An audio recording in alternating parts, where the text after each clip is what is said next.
The first message came while I was rinsing a coffee mug.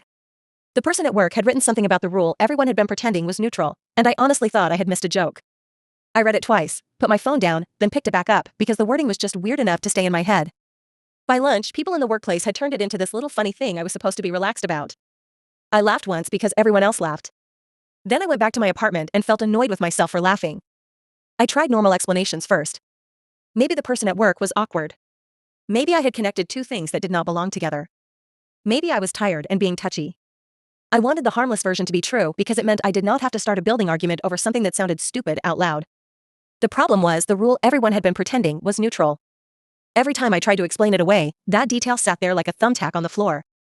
Small, but somehow always exactly where I wanted to step. By the end of that week, I was not asking whether I was annoyed for no reason. I was asking why the ordinary explanation needed me to skip so many details. It was not one huge thing at first. One day there was a timing issue. Another day there was a comment that sounded a little too prepared. Then there was a silence in the group chat, right where a normal answer should have been. My first mistake was trying to figure out everyone's motives. Did the person at work mean it? Would people understand if I said something? Was I becoming that person who turns every irritation into a case file? I hated all of those questions, so I went smaller. So I started writing down what actually happened. Not to build a courtroom, and not because I wanted a dramatic ending. I wrote it down because memory gets slippery when other people are confident. The concrete details were the rule everyone had been pretending was neutral, and I kept them separate from what I merely felt. Plain things. Things that did not need me to sound wounded in order to matter. What annoyed me was how ordinary the notes looked. If someone had found them, they would not have seen a scandal. They would have seen a list of little mismatches, which somehow made me feel more ridiculous. But that was why I kept them. Real life did not hand me one perfect clue. It gave me a bunch of boring ones and made me decide whether I was going to keep ignoring them. Then one exchange made the old explanation harder to keep. It was not loud. It was not even interesting, honestly. But it gave me a next step: name the time, name the place, and stop arguing about whether I sounded upset. The next time it came up, I did not try to sound relaxed.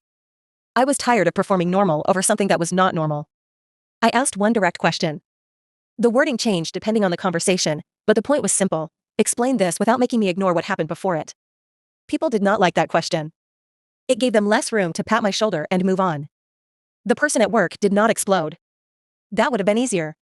Instead, they acted disappointed. Disappointment is powerful because it invites you to apologize for asking. I almost did. I could feel the old reflex rising in me, the one that wanted to restore the mood, even if restoring it meant betraying my own memory. The pressure became professional politeness, turning into pressure. That was the part that wore me down more than any single incident. The situation kept asking me to choose between being easy to be around and saying what had happened.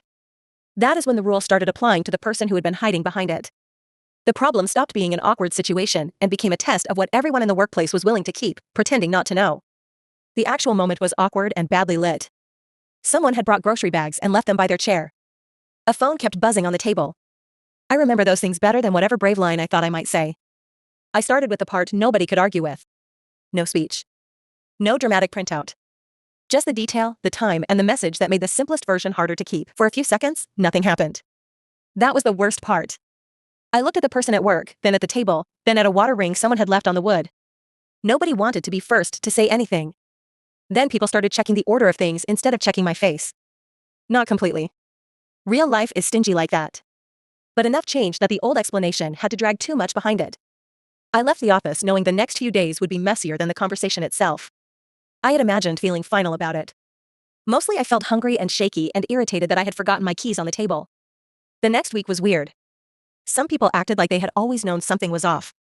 A few avoided me in the lobby. One person called it a misunderstanding, which made me want to put my head through the mailboxes. I changed in small practical ways after that. I ask better questions now. I keep track of repeated weirdness without apologizing for noticing it.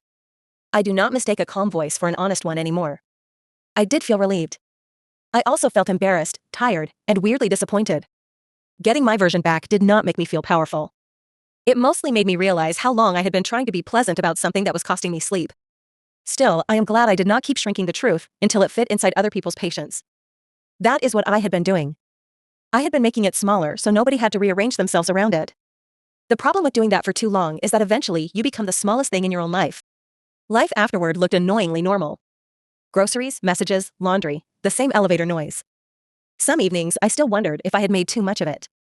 Then I would remember the one detail that started all of it, and I would stop arguing with myself. The next morning, I woke up before my alarm and checked my phone before I even sat up. Nothing new had happened. That should have felt good, but it annoyed me because my whole body was already braced for another message about the rule everyone had been pretending was neutral. I put the phone face down, made coffee, and still picked it back up 2 minutes later. I answered one normal message in the workplace and deleted 3 extra sentences before I sent it. The first draft sounded defensive. The second sounded like I was trying too hard to be charming. The one I sent was boring on purpose.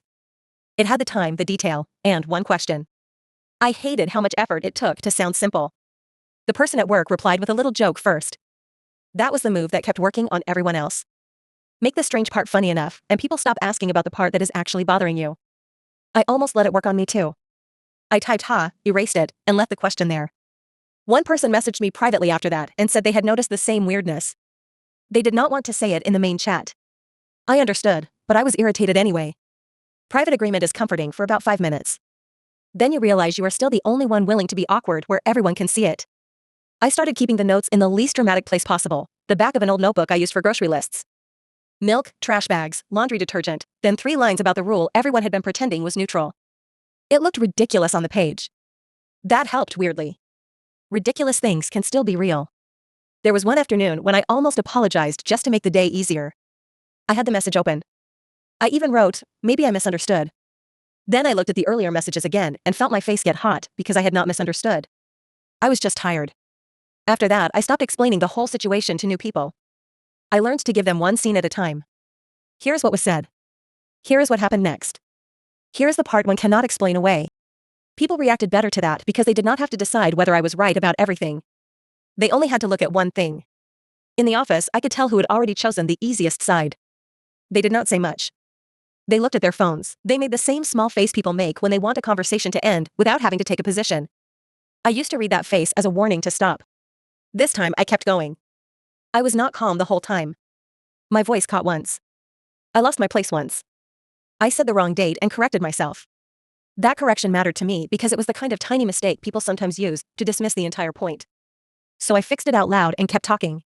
The person at work tried to pull the conversation toward my reaction again. They asked why I was making this so intense. They asked why I could not just let it go. I said I would love to let it go, but I needed a normal answer first. Nobody seemed to enjoy that sentence. What bothered me later was not just what happened. It was how many people waited to see whether I could carry the whole thing by myself. Once the answer became obvious, a few of them found their voices. Before that, they let me be the uncomfortable one. I went home after one of those conversations and burned a frozen pizza because I kept checking my phone. That is the kind of detail that stays with me. Not some grand moment. Just me standing in the kitchen with a blackened edge of cheese, furious at myself for letting the workplace follow me home. A few days later, I ran into the person at work in passing, and they acted almost normal. That was harder than open hostility. Open hostility would have made me feel sane. Normal forced me to wonder whether I was the only person still carrying the previous week around like a hot pan. A few weeks later, I found a note I had written during the worst part of it. It was only 3 lines. I had written the rule everyone had been pretending was neutral at the top, then underlined it so hard the pen almost tore the paper. Under that I had written, stop making this easier for everyone else than it is for you. I kept that note in my wallet for a while. Not because it was wise or dramatic, but because I needed confirmation that I had seen the shape of it before anyone else would admit it was there. When people are confident around you, your own memory starts to feel rude. That little note reminded me that my memory had not been rude. It had been early. I wish I had a cleaner ending, but I do not. Some people moved on too easily. Some people learned the wrong amount. Some people still act like the whole thing was one awkward misunderstanding. I let them. I know the difference between a misunderstanding and a pattern that kept asking me to disappear. For more Reddit-style drama stories, subscribe to VoiceIt. If you want another one now, choose a story on screen.